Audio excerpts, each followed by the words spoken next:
We welcome you to this documentary of a unique man, a story of a one-of-a-kind person. A one-on-one interview told in his own words, a man who had many high points and some few low points. A man of a very strong and toughness but yet a heart of kindness. We welcome you to the story of Rocky Moonblood Walsh.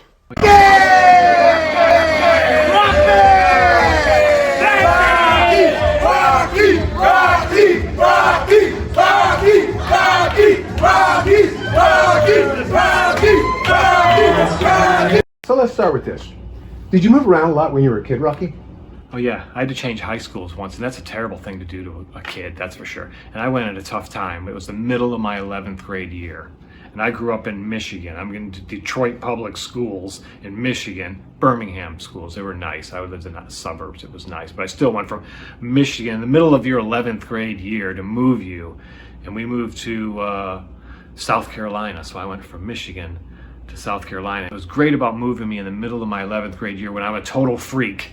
I am the weirdest kid you've ever seen, but everyone knew who I was, and they knew I kept a good grades and didn't do anything wrong. And all of a sudden you moved me to a whole new school. I swear it was like Moses parting the sea when I started at Hilton Head High School, walking down the hallway, and everyone parted out of my way as I stood with my giant combat boots with chains. I wear my combat boots everywhere. Nice and high. Start wearing them to work. Wrong people come in, well, old people say one word to me. Nice shot to the temple. Kill them.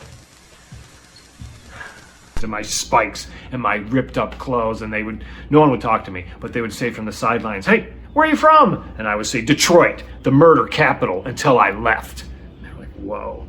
I had a great time doing that, and I learned a lot about people because I was allowed to look like that. My parents told me to keep a 3.0, which I did. I showed up for school. I didn't drink, I didn't smoke, I don't do drugs, I don't lie, and I don't steal. 5 rules. And everyone looked at me and said, "Wow, you look like you do all of those things," but I didn't. And then they feel bad because they misjudged me. I've had a lifetime of people looking at me and going, "Oh my God, look at that guy," and they've locked their doors. I walk by people, they lock their car doors when they see me. I understand. I like that image, but I've lived that. And then they feel bad that, "Oh my God, I was wrong about that guy." That's great. How about sports? Did you do any of that? Oh yeah, I played a lot of sports. The 70s, most of us did. But the one thing I was really good at was baseball. Started as a little kid with the T-ball and the pony and the Colt, and they moved you up, and they had tryouts back in those days, You tried out for a team, and they put you in position, and then you got drafted on a different team. It was really cool. I did that, and I was really bad at it.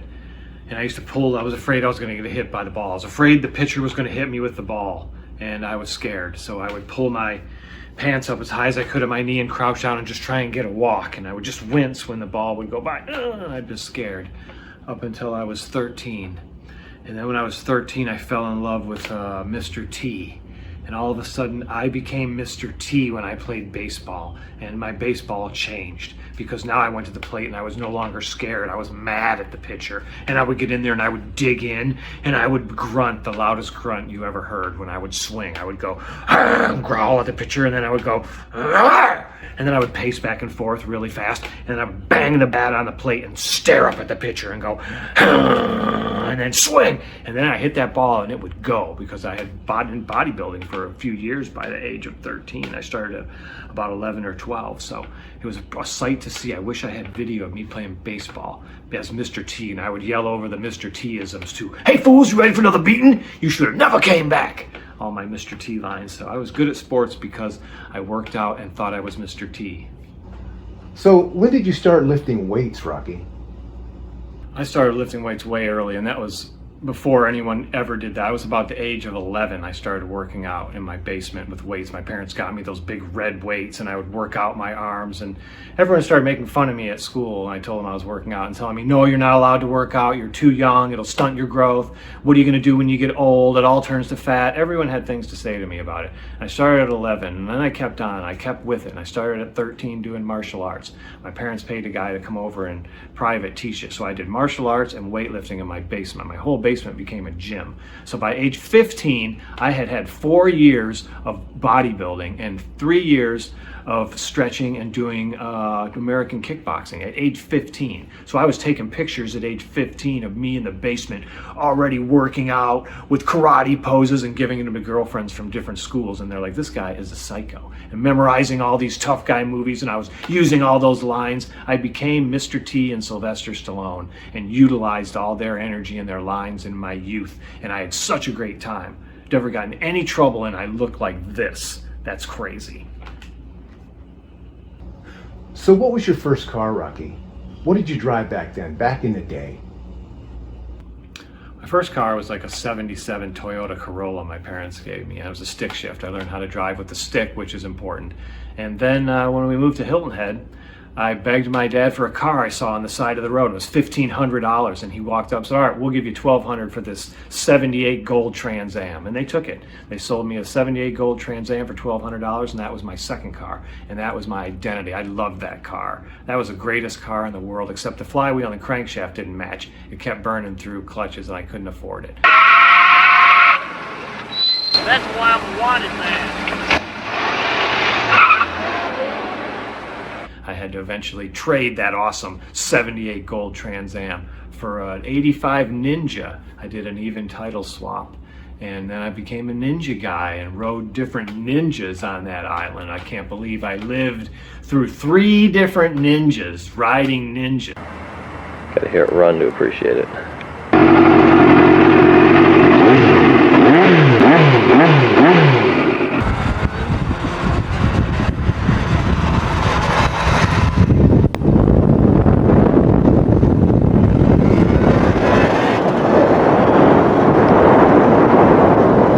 From the Trans Am to the Ninja. Those were the 80s. Now I'm the Lost Boys guy. It was crazy. Did you do any plays or any acting in school when you were young? I did some organized things. When I was a kid, I did some school plays. I had the acting bug. And then it wasn't until I moved to Orlando that I got headshots. And that got me the Mortal Kombat role, which at first it was just extra work. Started as extra, then I got moved to featured extra, which means I'd start scenes by carrying the card or something like that. Things were going good. I was about to get a speaking role on Mortal Kombat when it got canceled. But that was all right. I was with the greatest hit stunt team at the time. I was getting some bad guy roles. Things were going great with me. And that's when I got a girl I was dating pregnant, which led to my daughter, which put my whole acting career on pause for the next 15 years or so, right? I see. So you stopped your acting career for a little bit to raise your daughter. Yeah, I'd call it a pause, because I just stopped all of that and I went to full-time dad mode. You don't know how much you can love something until you have a child. And all of a sudden I had this beautiful daughter and I loved her more than anything in the world. I still do. And I dropped everything and I just did that. I quit working for a few years, and I'd already saved money, and being an actor, you just don't need a lot to live. And I would just take care of my daughter. I spent all my time with this child, and it was the best 11 years of my life. And then from 12 to 15 was rough. That's just how it goes. And now she's 19 and things are awesome. And I have a 19-year-old daughter. And when she was about 15, she went, all right, Dad, whatever you were doing before, go back to whatever you were doing. I was like, oh. And that's when I unpaused my acting career and started making my own films again. So what made you start filming, Rocky? I guess it's just in my DNA. I had a normal mom and a normal dad. And my older brothers and I would make our own movies. It was great. I could cast myself wherever I wanted. I started at a young age, and I realized, why should I move out to LA and be in their movies when I can just cast myself in my own movies? So I started making my own movies, writing them, directing them, editing them. And I made about 100, 150 different little movies. I made horror movies, the Indigo Run Chainsaw Massacre, stuff like that. I made comedies. I made martial art movies.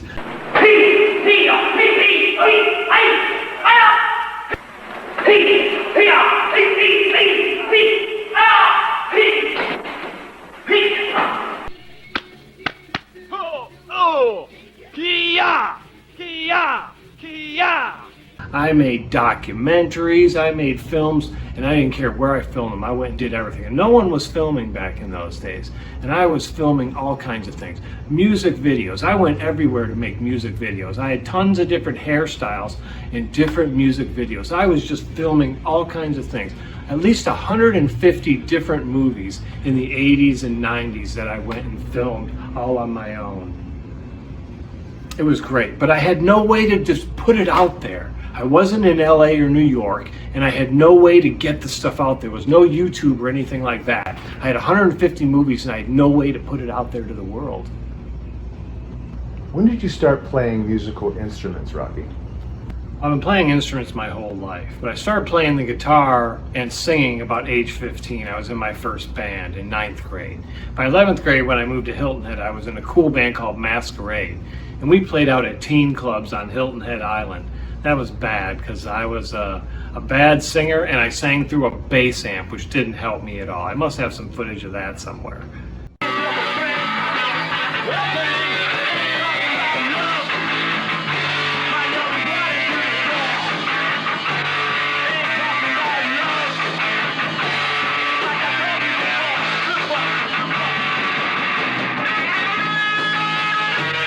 So I went back to guitar and I practiced this time, and I got some good teachers and I got better at it. And my brother gave me one of his original songs called Dark Horse, and I got with this drummer and we started playing an original song called Dark Horse. That was great. It was just the two of us. We'd probably be better if there was more of us, right? Dark Horse.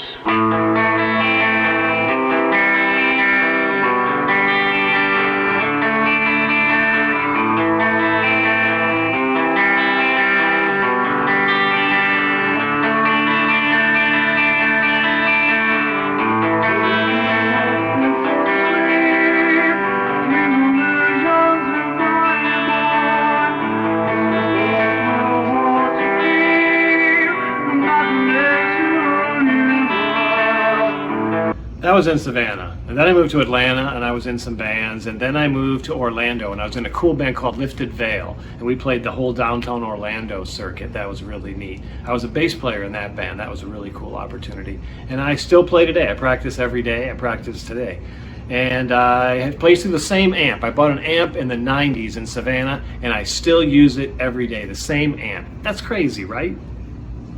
This amp has been through and with me through half my life, right? And still jamming. I love this amp.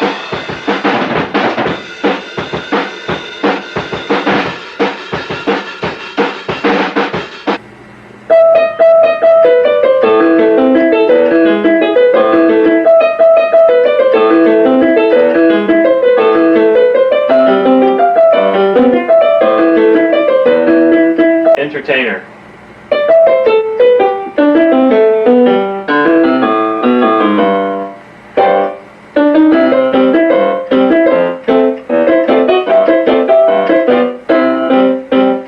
Turkish March.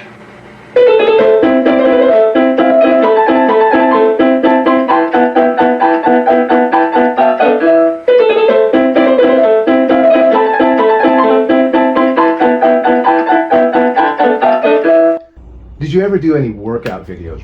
Oh yeah, I used to go to a gym called Main Event in Atlanta where all the wrestlers worked out. Right before it closed, I would go in and set up my tripod and everything and pick a corner and start making workout videos. How to train triceps with Jimmy and Rocky. The Rocky and Jimmy workout show. And we'd go in there and film this stuff and make these workout shows and posing, how to pose and do all this, but we had no way to put it out there. I was making workout videos in 1992 and no one's ever seen them. So how did you get the nickname Mr. Arms, Rocky? Mr. Arms, that was a nickname I had, and it was a mean nickname. They used to make fun of me at the gym. I was about 19 and I worked at this nightclub where I bar-backed. And when I get there, I'd have to stock all this stuff upstairs. So I'd carry ice and beer and kegs up and down these stairs. And at the end of the night, I'd take all the trash out and take it out to the dumpster and lift it up and dump it into the dumpster.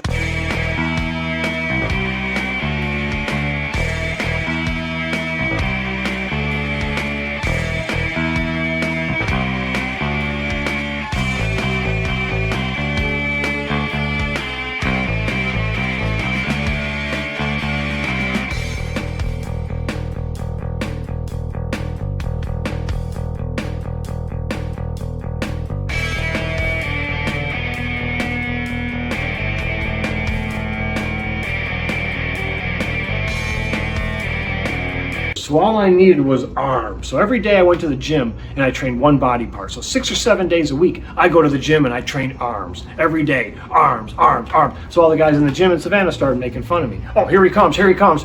Hey dude, what are you training today? And I'd say, arms, and they'd all bust out laughing. Mr. Arms is training arms. How you doing there, Mr. Arms? This one guy, if he was there, he would go like this.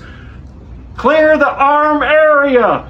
Clear the arm area. How you doing there, Mr. Arms? Mr. Arms is here. Clear that arm area. Mr. Arms. And I was like one big arm. I didn't train back, legs, nothing, just arms. Turned into a big arm. Eventually I had to start working out and catching up. But that's how I got the nickname, Mr. Arms. What kind of films do you like making, Rocky? I like filming all kinds of movies. I guess my favorite would be martial art movies because I've been doing it so long. I mean, I used to teach cardio kickboxing classes. I used to do nunchucks from the small kid to today. I still doing nunchucks. Love making martial art movies. I like making movies with people. I like doing all that stuff. Workout videos are great. I've been hitting that flick bag, punching things, working out, doing stuff my whole life. So I like to do all those videos and I take direction well. I've been doing it for 40 years, right?